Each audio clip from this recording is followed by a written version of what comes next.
kallattiidhaan sagaleen keenya asirraa bilbila keenyarraa riikoordii ta'e kallattiidhaan gara biraatti ekspoortii ta'aa jira yookaan ergamaa jira. Mallattoon magariisni kun ifaa jira yoo ta'e kallattiidhaan bilbilli keenya sagalee waraabaa jira jechuudha. Kun jira yoo ta'e ammuma atattamaan bilbila keessanirraa haquutu sanarra jiraata jechuudha. Bilbila kiyya irratti fakkeenyaaf lakkoofsa bilbilaa kiyya irratti gaafa naa bilbilamu bilbila kiyya qabadhee otoo man jiru na bira darbee qaama biraa qaama sadaffaa biraa akkamitti dhaqa. Isa kanas bifa gabaabaadhaan sin argisiisa. Magariisni asirraa kun ifaan jiru yoo ta'e bilbilli keenya dalafamnee jechuu miti.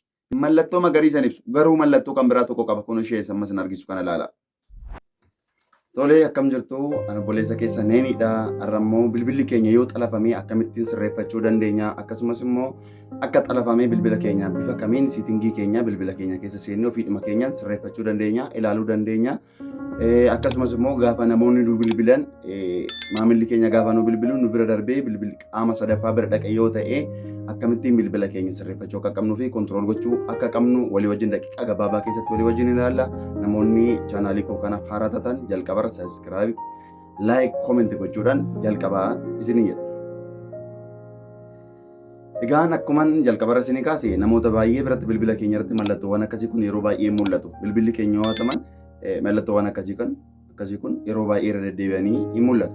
Inni kun egaa gabaabumatti maalidha? Silkii keenyarraa mallattoon iskiriinii gubbaarratti magariisni ifa jechuun maayikiraafooniin yookaan sagalee waraabduun bilbila keenya hojiirra jiraachuu ishii nutti argisiisa. Isa kanaan wal qabatee immoo namoonni baay'ee yeroo baay'ee sooshaal miidiyaa irratti sagaleen keessa natameera kallattiidhaan wantoota adda addaa ibsa adda addaa yeroo itti laatan jiru. Garuu dhugaa isaa maal akka ta'e walii wajjin ilaallaa dhugaa jiru.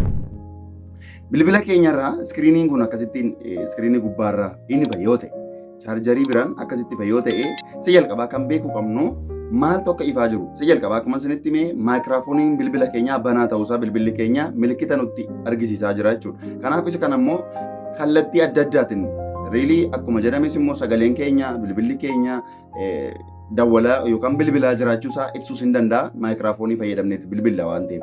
Garuu akka namoonni baay'een jedhan kallattiidhaan sagaleen keenya asirraa bilbila keenyarraa riikoordii ta'e kallattiidhaan gara biraatti ekspoortii ta'aa jira yookaan ergamaa jira jechuu miti. Isa kana walii wajjin ni ilaalla. Garuu maal jechuudha bilbilli keenya maayikiraafooniin asirraa inni ifa yoo ta'e asirraa mallattoon magariisni kun ifaa jira yoo ta'e kallattiidhaan bilbilli keenya sagalee waraabaa jira jechuudha sa'aatii kana yookaan yoo jalqabuu baate illee paawus ta'ee dhaabatee jira yoo ta'e illee bilbilli keenya waraabaa jechuudha. Fakkeenyaaf viidiyoo kana sin argisiisa.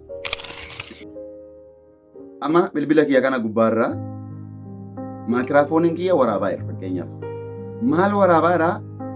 Maaltu waraabaa jira? Maal waraabaa jira? Appilikeeshinii isa kamtu waraabaa jira? Maal immoo waraabaa jira kan jedhu beekuudhaaf jalqaba irratti gadi bunnee bilbiluma keenya gubbaa isaatirraa notifikashinii bilbiloonni baay'een isaanii gubbaarraa maal tokko hojiirra jiru hin argisiisu waan ta'eef. Jalqaba irra gadi bunnee appilikeeshinii isa kamtu banaa ta'ee jira. Appilikeeshiniin bilbila keenyaa ofii ta'ee hin jiru yoo ta'e kamtu banaa jira kan jedhu gadi bunnee bifa salphaadhaan ilaaluu dandeenya jechuudha. Garuu inni guddaa yeroo baay'ee kan kallattiidhaan beekuu qabnu bilbilli keenya gubbaarraan ifaa jira yoo ta'e magariisni kun inni ifu kun maayikiraafooniin banaa jira. Kanaaf isa kana immoo bifa kamiin eeguu dandeenya sirreeffachuu dandeenya. Bilbilli dhuguma bilbilli xalafameeti moo miti? Bilbilli xalafamee ta'uu danda'a. Garuu bilbilli xalafamee kallattiidhaan mallattoo kanaa miti kan nutti mul'isu. Bilbilli akkamitti xalafamee maalidhaan beeknaa akkamitti xalafama kan jedhuuf kunuutti tartiibni nutti argisiisa. Inni kun garuu appilikeeshinii maayikiraafoonii fayyadamu tokko yookaan iskiriin riikardii ta'uu danda'a.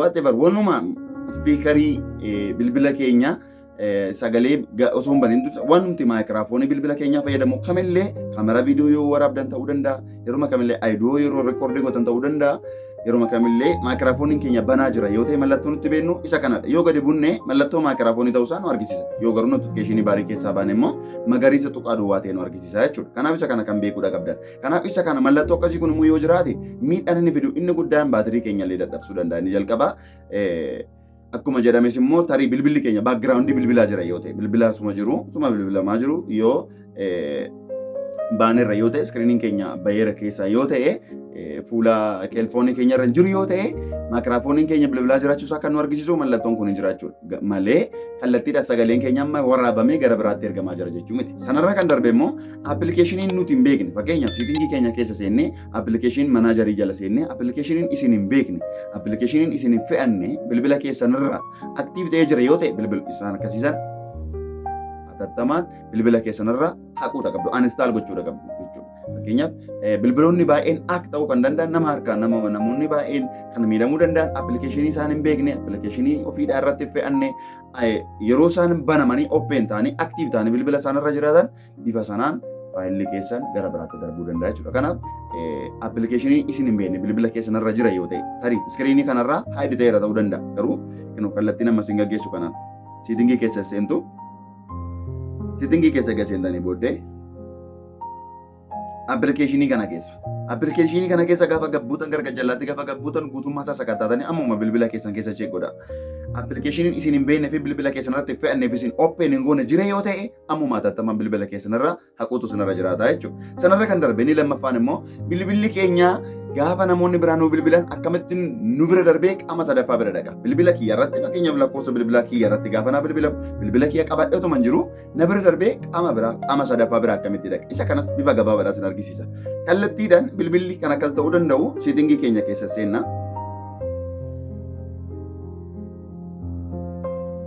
Bilbilli keenya gaafa siitingii kana keessa seennu oopshinii 5 nu baasa. Oopshinii 5 jiru kana keessa especially keel forward ni jedhu kuni open ta'e active ta'e yoo ta'e isaan kun shananiyu active ta'anii jiru yoo ta'e isin ofii keessanii jaallattanii gara nama tokkootti bilbila keessan dabarsuu barbaadaniirtu yoo hin taane yoo ofii keessanii gara bilbila nama biraatti hin dabarsine ta'e bilbila kana guutummaan guutuu kunoo isa dhumarra jiru kana cancel gochuu dandeessu hunduma isaa remove gochuu dandeessu jechuudha asirra yoo san ta'e garuu asirratti bilbilli nama haaraa dabalamee jira yoo ta'e keel forwardiin active ta'eera jira yoo ta'e bilbiluma isa of harkaa qabdan kanarratti gaafa isin bilbilamu amma isin bilbilu sanaa fi al tokko duwwaa bilbilichi gara nama biraatti darbaa akka jirutti argisiisa sanarra kan darbe garuu isin biraa mallattoo muraasa duwwaa argisiisee kallattiidhaan darba. Kana jechuun garuu mallattoo magariisa kanaan mul'ata miti. Inni kun gaafa akkas ta'e namoonni baay'een isa kanarratti baay'ee dogoggoru. Magariisni asirraa yoo ifee magariisni asirraa kun ifaan jiru yoo ta'e bilbilli keenya hin xalafamne jechuu miti. Bilbilli keenya karaa amma sin argisiisaa jiru kanaan xalafameera yoo ta'e sararri keenya karaa amma dubbataa jiru kanaan xalafameera yoo ta'e mallattoo magariisan ibsu garuu mallattoo kan biraa tokko qaba kun ishee amma sin argisu kana ilaala.